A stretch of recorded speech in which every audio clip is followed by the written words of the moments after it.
उठावा के ललिया कनवा के बलिया अखिया के रे कजरवा।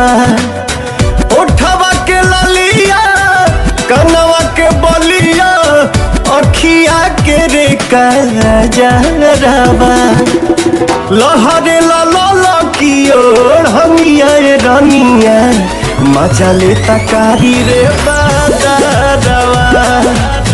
लहरे लाला की ओर हमिया रनिया मजा लेता कारी रे बादरवा।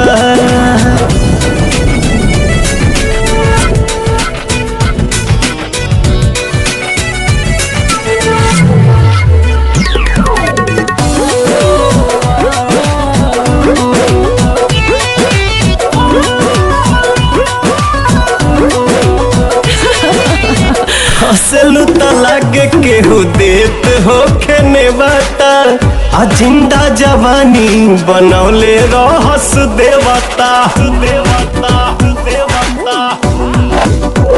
मोहरे राजा हो जानी लागे आवा एह जवानी पे ना नजर लगावा। बगिया के मलिया निरखेला कलिया सब रस चूसेला भवरवा। लहरे लाला की ओर हमिया रनिया हम जले तकारी रे बादरवा। लहरे लाला की ओर हमिया रनिया मजा ले तकारी रे बादरवा।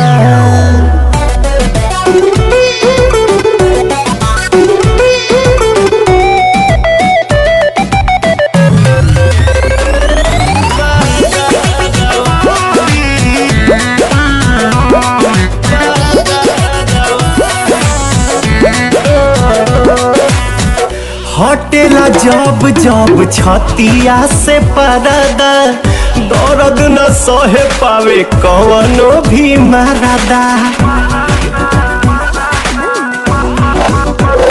हमर दिलवा भी इलू इलू बोले सुन के बोतिया मोरा मन डोले।